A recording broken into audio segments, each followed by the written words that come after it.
Time for some business news, and inspectors are catching up with the offshore tax cheats. Is that right, Adam?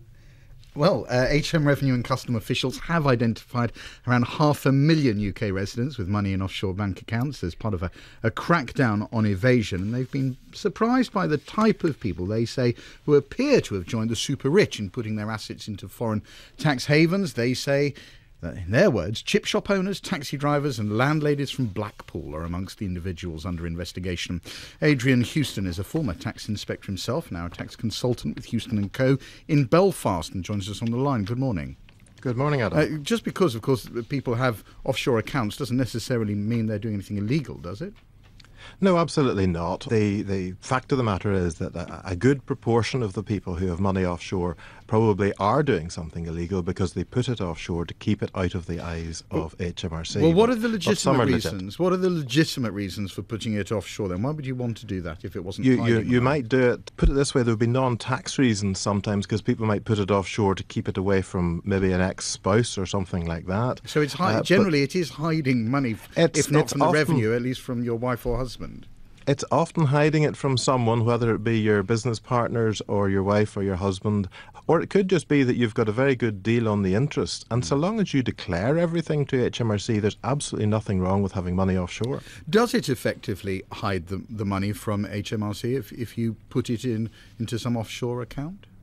Less so than it used to. It used to that the Isle of Man, the Channel Islands, prided themselves on their confidentiality and the secrecy.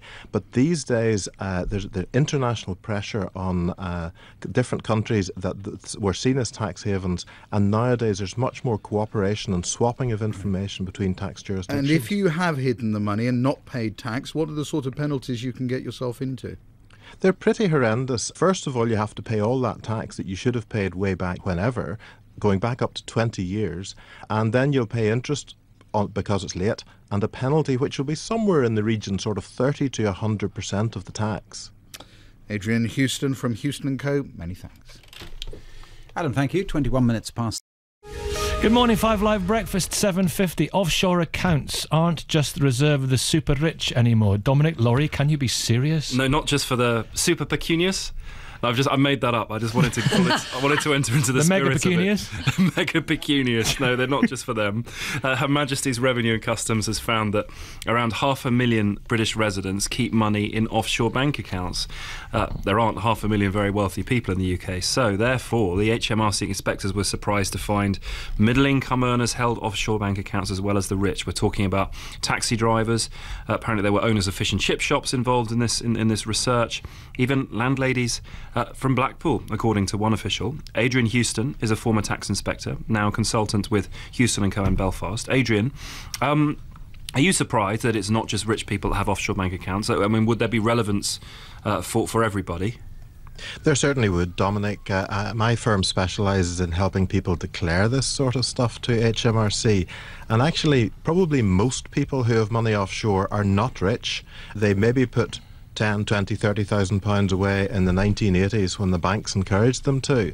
And since then, they've now found they're stuck with it. They're terrified of touching it, but it's sitting there growing interest every year, and anything earned in the last 20 years is now taxable. When they took it out there in the first place, was it declared money, i.e. they'd earned it legitimately and they thought, OK, now I can take that overseas? Or is it often untaxed money that makes its way overseas in the first place, so has always been dodgy? My experience is that probably about 3/4 of this was always dodgy money because they were hiding it from typically the taxman, maybe from an aggrieved spouse, but they were hiding it back when they put it out there. But the great thing is, if it was more than 20 years ago, HMRC cannot tax the original money that went out there. They can only tax the interest earned in the last 20 years. So it's often not pure greed, shall we say. It's often they actually want to hide some money from somebody. Yes, I would have to say the majority of it is hidden from the taxman. Right. But there are other people who are hiding it from business partners, from their spouses, maybe even from their grandchildren or whatever. They just don't want people to know how much money they've got. The statistics say that basically all of our listeners will know 2 or 3 people who have offshore money hidden offshore. Interesting. Really? Absolutely.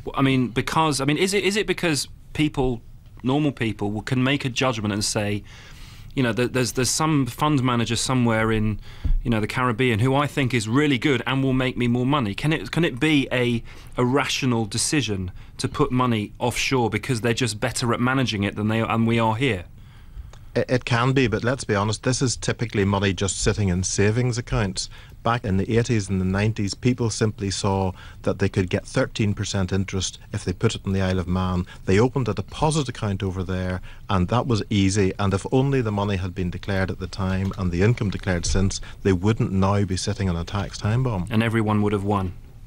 Exactly. Adrian Houston from Houston & Co., thank you very much for joining.